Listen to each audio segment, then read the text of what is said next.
Assalamualaikum warahmatullahi wabarakatuh. Salam sejahtera buat kita semua. Salam semangat. Bagaimana kabar kalian semua? Pak Agung doakan semoga kita semua selalu mendapatkan kesehatan dan keselamatan dari Allah Subhanahu wa taala. Amin ya rabbal alamin. Anak-anak kelas 5 yang hebat, pada kesempatan kali ini Pak Agung akan menjelaskan tentang pembelajaran kelas 5 tematika subtematika pembelajaran 3.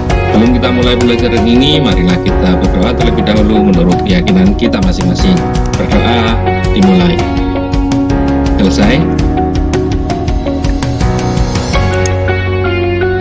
Pemetaan kompetensi dasar tematika subtematika pembelajaran 3 terdiri dari PPKN, IPS, dan Bahasa Indonesia. Tujuan pembelajaran kali ini adalah sebagai berikut.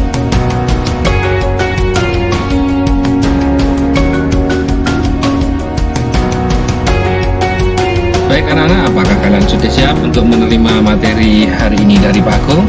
Jika kalian sudah siap, mari kita belajar bersama-sama dan menyaksikan penjelasan Pak Agung berikut ini. Masih ingatkah kalian tentang pembangunan sosial? Semua aktivitas yang menggabungkan aspek sosial dan ekonomi yang dimaksudkan untuk meningkatkan taraf hidup atau kesejahteraan sosial disebut pembangunan sosial. Kesejahteraan sosial tidak hanya berkenaan dengan terpenuhinya kebutuhan material, tapi juga spiritual. Dengan demikian, memungkinkan semua warga negara untuk mengembangkan diri. Apa yang dimaksud dengan pembangunan sosial? Nah, coba perhatikan anak-anak. Pembangunan sosial dimaksudkan untuk meningkatkan kesejahteraan sosial di mana kebutuhan setiap anggota masyarakat secara sosial, ekonomi, dan spiritual dapat terpenuhi. Dalam melakukan aktivitas kehidupan untuk meningkatkan kesejahteraan sosial, tak jarang kita akan berhadapan dengan keanekaragaman yang tinggi. Contohnya di pasar dan juga dalam berorganisasi di masyarakat. Masih ingatkah kalian tentang kehidupan sosial budaya? Kehidupan sosial budaya Indonesia sangat beragam. Keberagaman itu terlihat dari suku, agama, dan bahasa, serta adat istiadat. Sistem sosial budaya Indonesia adalah sebagai totalitas nilai tata sosial dan tata laku manusia Indonesia harus mampu mewujudkan pandangan hidup dan falsafah negara Pancasila ke dalam skala segi kehidupan berbangsa dan bernegara. Amatilah gambar-gambar di samping ini. Nah, di sini ada gambar anak-anak tentang kegiatan kebudayaan yang ada di lingkungan kalian. Kegiatan apa saja yang sedang dilakukan anak-anak tersebut? Gambar pertama di sini sedang bermain gamelan, kemudian gambar yang kedua anak-anak yang sedang menari, kemudian gambar yang ketiga anak-anak sedang bermain hadroh. Ketiga gambar bercerita tentang upaya manusia dalam sebuah pembangunan sosial budaya. Pembangunan sosial budaya adalah suatu proses perubahan sosial budaya terencana yang dirancang untuk meningkatkan taraf hidup masyarakat, di mana pembangunan dilakukan saling melengkapi proses pembangunan ekonomi. Nah, salah satunya untuk pembangunan sosial budaya yaitu bahasa Indonesia. Nah, bahasa Indonesia ini merupakan contoh upaya manusia dalam sebuah pembangunan sosial budaya. Yang kedua yaitu kegiatan seni yang bertujuan melestarikan budaya Nusantara, juga merupakan sebuah upaya pembangunan sosial budaya. Nah, anak-anak, peranan masyarakat dalam sosial budaya diwujudkan melalui kegiatan dalam sebuah adat istiadat. Indonesia memang dikenal memiliki tingkat keberagaman budaya, adat istiadat, dan agama yang tinggi. Adat istiadat merupakan kebiasaan sosial yang sejak lama ada di dalam masyarakat dan bertujuan mengatur tata tertib dalam masyarakat tersebut. Nah, di sini ada macam-macam adat istiadat yang ada di Indonesia yang berperan dalam pembangunan sosial budaya. Antara lain, 1. Pamali mancing ikan yang berada di Maluku Utara. Nah, penjelasannya adat istiadat masyarakat yang mengatur pemanfaatan sumber daya pesisir dan laut. Yang kedua yaitu Subak yang berasal dari Bali yang menjelaskan tentang organisasi yang khusus mengatur sistem pengairan sawah secara tradisional. Kemudian yang ketiga, Bersih Desa yang berasal dari Jawa Timur dan Jawa Tengah. Penjelasannya, masyarakat di sini bersyukur atas hasil panen yang melimpah dengan cara memasak nasi dan lauk pauk dalam jumlah yang banyak. Kemudian yang keempat, Repong Damar yang berasal dari Lampung yang menjelaskan tentang sistem pengelolaan bekas ladang dengan pohon damar. Nah, itu tadi adalah macam-macam adat istiadat yang ada di Indonesia yang berperan dalam pembangunan sosial budaya. Adat istiadat tersebut menggambarkan keberagaman suku dan budaya di Indonesia. Dalam pelaksanaan upacara adat tersebut terjalin kerjasama yang baik antara warga masyarakat yang didasarkan pada persahabatan. Anak-anak, masih ingatkah kalian tentang iklan layanan masyarakat tentang ajakan untuk mengkonsumsi buah lokal pada pembelajaran yang lalu? Nah, kalian lihat di sini tampilannya. Bacalah dengan seksama, peragakanlah iklan layanan masyarakat berikut. Nah, sekarang cermati percakapan Lani dan Dayu di samping ini. Nah, percakapan ini adalah percakapan yang menyambungkan tentang pembelajaran yang lalu. Coba perhatikan anak-anak. Lani berkata, "Aku sudah memberitahu ayah dan ibuku tentang membeli produk buah lokal." Kemudian Dayu menjawab, "Lalu bagaimana pendapat mereka, Lan?" Kemudian Lani menanggapi, mereka berdua sangat setuju dengan membeli produk lokal. Apapun itu, buah-buahan juga lain-lainnya. Hal ini baik untuk mendukung pemberdayaan petani serta produk dalam negeri. Dengan membeli produk hasil negeri sendiri, kita ikut membantu meningkatkan kesejahteraan para petani serta pengusaha kecil dalam negeri. Apa yang dapat kalian pelajari dari percakapan Lani dan Dayu tadi? Nah, kesimpulan dari percakapan Lani dan Dayu yaitu 1. Mengajak kita untuk membeli produk buah lokal. Yang kedua, membeli produk buah lokal baik untuk mendukung pemberdayaan petani serta produk dalam negeri. 3. Dengan membeli produk hasil negeri sendiri, kita ikut membantu meningkatkan kesejahteraan para petani serta pengusaha kecil dalam negeri. Itu tadi adalah kesimpulan dari percakapan Lani dan Dayu. Anak-anak, bangsa Indonesia dikenal dengan negara yang besar dan kaya akan budaya. Dengan keberagaman budaya yang ada, bangsa Indonesia mampu menciptakan kerukunan dan toleransi antara sesama warga masyarakat Indonesia. Di antara perbedaan tersebut, contohnya yaitu dalam berorganisasi. Apa yang dimaksud dengan organisasi? Organisasi adalah suatu pola hubungan antar individu atau anggota yang memiliki tujuan sama. Tujuan ini menjadi pemersatu anggota karena dilaksanakan dengan semangat kebersamaan. Apa saja organisasi yang terdapat di masyarakat? Organisasi yang ada di masyarakat antara lain 1. Organisasi pertanian atau kelompok tani. 2. Organisasi Karang Taruna. Yang ketiga, organisasi koperasi dan lain sebagainya. Itu tadi adalah organisasi yang terdapat di masyarakat. Apa itu informasi penting dari isi teks? Ada yang tahu, anak-anak? Nah, jika kalian mengikuti pelajaran dari Pak Agung pada pelajaran yang lalu, pasti kalian tahu ya. Nah, informasi penting dari isi teks dapat diperoleh dari jawaban pertanyaan-pertanyaan yang menggunakan kata tanya apa, di mana, kapan, siapa, mengapa, dan bagaimana. Nah, coba kalian baca artikel di buku siswa halaman 95 sampai 96 yang berjudul Perkumpulan Petani Pemakai Air. Kemudian carilah informasi penting yang terdapat pada bacaan tersebut. Organisasi P3A atau Perkumpulan Petani Pemakai Air merupakan sebuah contoh pembangunan sosial budaya. Disebut sosial karena tumbuh dan berkembang dalam kehidupan masyarakatnya. Disebut budaya karena di dalamnya terdapat ide atau gagasan yang bisa jadi merupakan warisan dari generasi sebelumnya.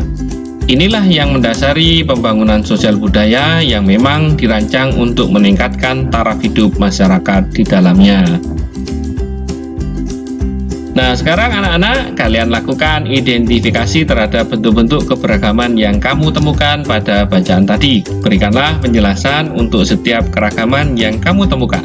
Sebuah contoh telah diberikan untukmu. Nah, ini contohnya ya. Tapi sebelumnya, Pak Agung jelaskan untuk pengertian identifikasi. Identifikasi adalah kegiatan yang mencari, menemukan, mengumpulkan, meneliti, mendaftarkan, mencatat data dan informasi dari kebutuhan di lapangan. Nah, ini salah satu contoh bentuk-bentuk keberagaman. Contohnya yang berdasarkan bacaan yang telah tadi kalian baca. 1. Organisasi P3A dibentuk oleh petani itu sendiri berdasarkan kebutuhannya serta sesuai dengan norma dan nilai yang berkembang secara spesifik di daerah masing-masing. Ini berarti setiap anggota P3A berbeda dari satu daerah dengan daerah lainnya. Nah, kalian lihat di tampilan gambar ini, di sini adalah sistem irigasi subak di Bali yang dikelola secara tradisional. Yang kedua, di sini organisasi petani irigasi P3A telah tergantung pada pihak luar, berkembang secara perlahan dan bertahap dan berusaha untuk membiayai diri sendiri sesuai dengan kemampuan para anggotanya. Artinya, organisasi ini terdiri dari anggota yang memiliki kemampuan berbeda-beda. Yang ketiga, anggota organisasi ini juga senantiasa terbuka terhadap pengetahuan dari luar untuk menambah wawasan mereka sesuai dengan pengalaman orang lain kalau memang sesuai dan bermanfaat. Artinya, organisasi ini terdiri dari orang-orang dengan wawasan yang berbeda-beda. Yang keempat, organisasi petani pemakai air atau P3A bertujuan untuk menampung masalah dan aspirasi petani yang berhubungan dengan air untuk tanaman dan bercocok tanam. Artinya, organisasi ini terdiri dari orang-orang yang memiliki masalah yang berbeda-beda. Menurut pendapatmu, hal-hal apakah yang dapat diperoleh masyarakat setempat dari sebuah pembangunan sosial budaya lainnya? Hal-hal yang dapat diperoleh masyarakat setempat antara lain: 1. Petani dapat memiliki kemampuan untuk mengembangkan potensi, motivasi, dan keadaan dirinya sendiri. Yang kedua, masyarakat memiliki keterampilan merencanakan dan melaksanakan kegiatan pengelolaan irigasi secara baik, berkelanjutan, dan mandiri. Nah, sekarang anak-anak cari tahu satu contoh organisasi yang merupakan perwujudan dari pembangunan sosial budaya di daerahmu. Jelaskan secara singkat sejarah berdirinya organisasi tersebut serta manfaat yang diberikan bagi para anggotanya. Kamu dapat mencari tahu dengan menggunakan media internet atau media elektronik, kemudian media cetak yaitu koran dan majalah, atau bertanya pada sumbernya langsung yaitu narasumber, kemudian guru atau teman kalian. Salah satu organisasi yang merupakan perwujudan dari pembangunan sosial adalah Karang Taruna. Karang Taruna adalah organisasi sosial masyarakat sebagai wadah dan sarana pengembangan setiap anggota masyarakat yang tumbuh dan berkembang atas dasar kesadaran dan tanggung jawab sosial dari atau dan untuk masyarakat, terutama generasi muda di wilayah desa atau kelurahan, terutama bergerak di bidang usaha kesejahteraan. Ini salah satu contoh anak-anak Karang Taruna Sinar Mega RW 04 Desa Lumbir, lahir pada tanggal 26 September 1990. Kelahiran organisasi ini merupakan perwujudan semangat kepedulian generasi muda untuk turut mencegah dan menanggulangi masalah kesejahteraan sosial masyarakat, terutama yang dihadapi anak dan remaja di lingkungannya. Kepedulian tersebut diwujudkan dalam bentuk kegiatan-kegiatan pengisian waktu luang yang positif seperti rekreasi, olahraga, kesenian, kepaduan, pengajian, dan lain-lain bagi anak-anak yatim, putus sekolah, tidak sekolah, yang berkeliaran, main kartu, dan lain-lain yang pada umumnya berasal dari keluarga miskin. Apa saja manfaat dari organisasi Karang Taruna? Karang Taruna memiliki banyak sekali manfaat yang dapat diperoleh para anggotanya. Manfaat Karang Taruna bagi anggotanya antara lain sebagai berikut. Nah, sekarang perhatikan anak-anak di sini. Yang pertama, 1. Mencegah timbulnya masalah kesejahteraan sosial khususnya generasi muda. Yang kedua, menyelenggarakan kesejahteraan sosial meliputi rehabilitasi, perlindungan sosial, jaminan sosial, pemberdayaan sosial, dan diklat setiap anggota masyarakat, terutama generasi muda. Yang ketiga, meningkatkan usaha ekonomi produktif. Yang keempat, menumbuhkan, memperkuat, dan memelihara kesadaran dan tanggung jawab sosial setiap anggota masyarakat, terutama generasi muda, untuk berperan secara aktif dalam penyelenggaraan kesejahteraan sosial. Yang kelima, menumbuhkan, memperkuat, dan memelihara kearifan lokal. Dan yang terakhir, yang keenam, memelihara dan memperkuat semangat kebangsaan, Bhinneka Tunggal Ika, dan tegaknya Negara Kesatuan Republik Indonesia. Nah, apa itu Bhinneka Tunggal Ika, anak-anak? Nah, nanti Pak Agung jelaskan ya. Dalam kehidupan kita sehari-hari, kita dikelilingi oleh orang-orang yang memiliki begitu banyak perbedaan. Akan tetapi, semua saling bekerja sama. Salah satu contoh adalah adat istiadat Supak di Bali yang mengatur tentang irigasi sistem pengairan sawah secara tradisional. Nah, ini contoh gambarnya anak-anak ya. Di sini ada beberapa orang dari masyarakat Bali yang mengatur tentang irigasi dan sistem pengairan secara tradisional di Bali. Mengapa orang-orang yang memiliki perbedaan seperti perbedaan agama, suku bangsa, usia, dan pekerjaan dapat saling membantu dan bekerja sama? Kenapa ya kira-kira? Perbedaan tidak menghalangi upaya untuk bekerja sama dan saling membantu karena tidak semua kebutuhan manusia dapat dipenuhi oleh diri sendiri.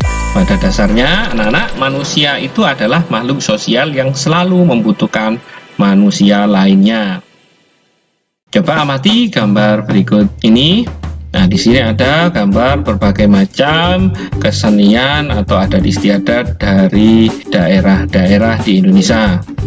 Pada gambar di samping menunjukkan bahwa Indonesia adalah negara yang memiliki keberagaman. Dalam hal ini, keberagaman budaya unik dan indah yang dimiliki setiap suku bangsa yang hidup di Indonesia. Nah, Pak Agung jelaskan tentang Bhinneka Tunggal Ika ya. Tahukah kalian arti dari semboyan Bhinneka Tunggal Ika? Kalau kalian memperhatikan penjelasan Pak Agung pembelajaran yang lalu, pasti kalian sudah tahu arti dari Bhinneka Tunggal Ika. Arti dari Bhinneka Tunggal Ika adalah berbeda-beda tetapi tetap satu tujuan. Itulah arti dari Bhinneka Tunggal Ika, anak-anak. Kenapa kita berbeda-beda? Karena di Indonesia mempunyai keberagaman, yaitu adat istiadat, kemudian agama, dan lain-lain. Dengan keberagaman, manusia dapat saling bekerja sama dan bahu-membahu untuk memenuhi kebutuhan hidupnya, baik secara ekonomi, sosial, maupun budaya. Beragam profesi pun berkembang dan mendukung pemenuhan kebutuhan hidup. Bahasa Indonesia yang dipergunakan juga merupakan salah satu contoh hal yang menjembatani perbedaan sosial budaya yang terdapat dalam masyarakat Indonesia. Keberagaman budaya yang dimiliki Indonesia telah lama menjadi identitas bangsa. Nah, kalian lihat di sini gambar tentang keberagaman beragama, adat istiadat yang tercakup dalam satu nusa satu bangsa dalam Bhinneka Tunggal Ikaan. Untuk mengajak masyarakat selalu menjaga keberagaman, kalian bisa membuat iklan layanan masyarakat sendiri di rumah tentang pentingnya keanekaragaman sebagai modal pembangunan bangsa. Nah, anak-anak, perhatikan di sini cara penyusunan kerangka iklan. Untuk mempermudah kalian dalam membuat iklan layanan masyarakat, berikut cara penyusunan kerangka iklan. Yang pertama di sini perhatikan tanda panah putih. Cara yang pertama, menentukan tema dan judul iklan dulu anak-anak. Setelah menentukan tema dan judul iklan, yang kedua menentukan tokoh dan latar iklan. Yang ketiga, menentukan alur cerita iklan yang akan dibuat. Setelah menentukan alur cerita iklan yang dibuat, yang keempat, membuat rancangan naskah iklan. Yang kelima, membuat gambaran urutan adegan iklan. Yang terakhir, menulis dialog-dialog yang efektif. Itu tadi ada 6 cara penyusunan kerangka iklan sebelum kita membuat iklan layanan masyarakat. Nah, untuk lebih jelasnya, berikut ini adalah diagram cara membuat iklan serta kebutuhan atau kriteria yang harus dipenuhi dalam membuat iklan layanan masyarakat. Nah, perhatikan lingkaran yang berwarna hijau ini. Di sini yang dibutuhkan dalam iklan layanan masyarakat, yaitu tentukan dulu judul iklan, kemudian buatlah naskah iklan. Nah, naskah iklan ini dibagi lagi, sketsa gambar berdasarkan naskahnya, dibuat sketsanya, gambarnya anak-anak, kemudian dibuat juga naskahnya. Kemudian di sini ada jumlah pemeran dalam iklan, tentukan berapa tokoh yang harus ditampilkan. Nah, karakter tokoh atau penampilan fisiknya serta latar belakang suku bangsanya. Nah, ini adalah diagram cara membuat iklan serta kebutuhan atau kriteria yang harus dipenuhi dalam membuat iklan layanan masyarakat. Nah, kalian buat layanan iklan masyarakat sendiri di rumah. Selamat mencoba. Tugas kalian di rumah adalah sebagai berikut. Jawablah pertanyaan-pertanyaan di bawah ini. 1. Apa yang dimaksud pembangunan sosial? Yang kedua, apa yang dimaksud pembangunan sosial budaya? Yang ketiga, sebutkan 3 contoh pembangunan sosial budaya yang ada di masyarakat. Yang keempat, apa yang dimaksud dengan adat istiadat? Yang kelima, adat istiadat apa yang mengatur sistem pengairan sawah di Bali? Kemudian yang keenam, apa kesimpulan dari percakapan Dayu dan Lani pada pembelajaran tadi? Yang ketujuh, apa yang dimaksud dengan organisasi? Yang kedelapan, sebutkan 3 organisasi yang ada di masyarakat. 9. Apa arti dari Bhinneka Tunggal Ika? 10. Sebutkan 6 cara penyusunan kerangka iklan. Sebelum kalian mengerjakan, jangan lupa berdoa terlebih dahulu supaya kalian diberikan kecerdasan dan kemudahan dalam berpikir oleh Allah Subhanahu wa taala. Amin ya rabbal alamin. Tetap semangat belajar di rumah, jaga kesehatan. Demikian materi kelas 5 tema 3 subtema 3 pembelajaran 3. Semoga pembelajaran kali ini dapat bermanfaat dan menambah motivasi belajar serta mempermudah dalam pemahaman materi. Tetap semangat belajar di rumah, selalu berdoa supaya pandemi ini cepat berakhir. Jaga kesehatan, jaga kebersihan lingkungan, dan jangan lupa selalu cuci tangan sebelum atau sesudah aktivitas. Sebelum kita tutup pembelajaran ini, marilah kita berdoa terlebih dahulu. Berdoa dimulai. Selesai. Terima kasih sudah menyaksikan video pembelajaran ini. Sampai berjumpa lagi pada materi selanjutnya. Wassalamualaikum warahmatullahi wabarakatuh.